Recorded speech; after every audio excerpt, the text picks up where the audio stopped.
Hi, this is Mr. Kays, and this is 34.4C. 34.4C. We're going to finish up today on the conflicts in the Middle East.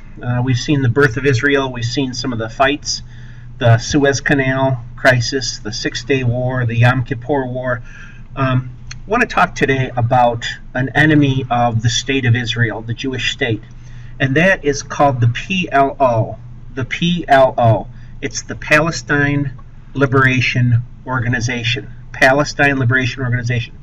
The Arabs would call this region Palestine. The Jews are going to call the same region Israel, the state of Israel. The desire is to destroy the Jewish state and form a Palestinian state.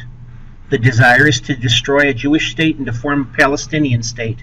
Now, way back in 1948, the Arabs could have had their own land, but they chose not to, because the Jews were going to have their own land. They wanted all the land or nothing.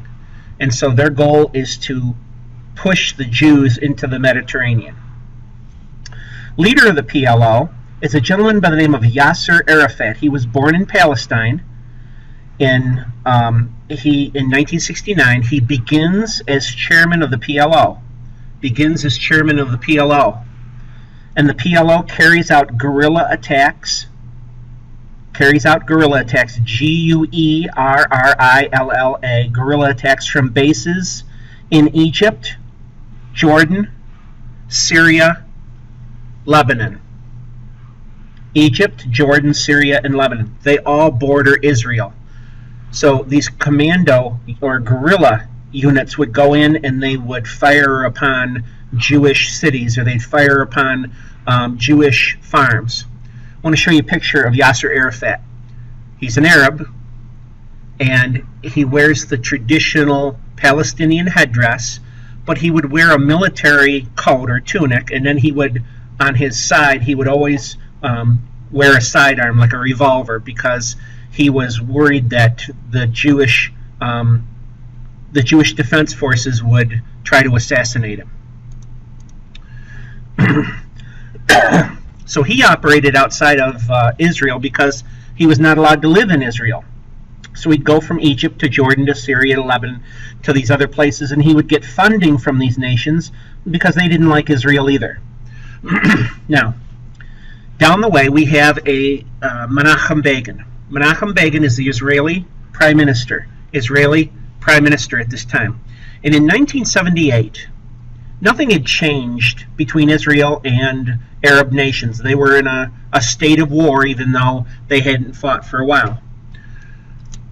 The Camp David Accords become important in 1978. U.S. President Carter brokers a peace deal with Egypt and Israel. A peace deal with Egypt and Israel. He invited Menachem Begin and Yasser Arafat to come to Camp David, just outside of Washington, D.C., and outside of the limelight and outside of the media crush, they were able to, in a quiet setting, hash out a peace deal. Never before happened. Israel returns the Sinai Peninsula to Egypt. Israel returns the Sinai Peninsula to Egypt. They had had it since 1956 during the Suez crisis. And it's a peninsula, it's a desert peninsula, but it seems to be like a buffer zone between Egypt and Israel. Israel is going to return the Sinai Peninsula to Egypt. Egypt recognizes Israel's rights to exist. They recognize Israel's right to exist. That's a big thing. Up to this point, Arab nations refused to recognize Israel's right to exist. That's a big thing. I should back up. Camp David Accords. Menachem Begin, and not Yasser Arafat, but Egyptian President Anwar Sadat. Sorry. When Sadat and Begin agree, each goes to the other's lawmaking body. Begin flies to Cairo and speaks before the General Assembly there. Sadat flies into Jerusalem and he speaks before the Israeli lawmaking body, the Knesset. And it's peace, which is an important thing. But when Sadat goes home, within the year, Sadat is assassinated by Egyptian extremists. Assassinated by Egyptian extremists for making peace with Israel. For making peace with Israel. It shocked many people that Sadat was killed by his own countrymen. But the message is, you don't make peace with the Jews. Now, taking over for Sadat is Hosni Mubarak. He becomes president, and he continues, he's the Egyptian president, he continues to maintain peace with Israel. Mubarak pledged to keep up the peace deal that Sadat started. So Mubarak is the Egyptian president who continues to maintain peace with Israel. In the years following, Palestinians created what was called the Intifada, and that means uprising. Put that in quotation marks, uprising. It's a Palestinian civil disobedience. Palestinian civil disobedience. They closed their shops around noon and they refused to sell. It's hurting them economically, but it's supposedly bringing attention to Israel of the abuse of the Israelis against the Palestinians. Peace talks are eventually scheduled. Peace talks are eventually scheduled. Down the way in 1993, in the capital of Norway, Oslo, there is an agreement. Israel grants Palestinians self-rule. They grant the Palestinians self-rule. Again, Palestinians are Arabs living in Israel. They grant the Palestinians self-rule in Gaza, Gaza, and in the West Bank, where there's a majority of Arabs. Gaza and the West Bank, they have their own police force, they have their own government.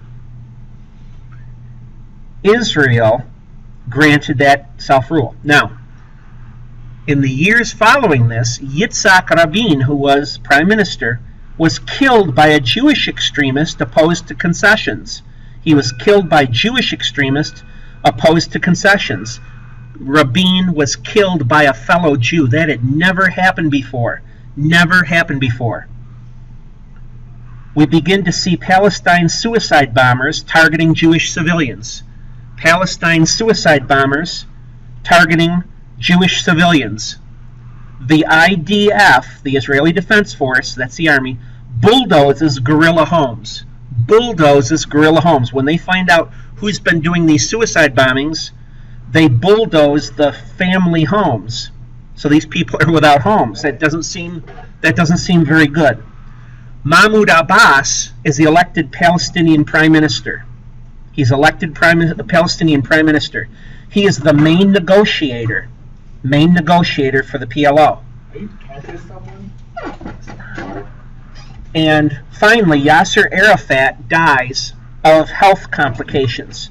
He dies of health complications in 2004. Some people think that he was poisoned by radiation, that the Mossad, the Israeli Mossad, was responsible for it, but they'll never know. Yasser Arafat dies in 2004. Well, this is Mr. Kays, and this is the end of 34.4C.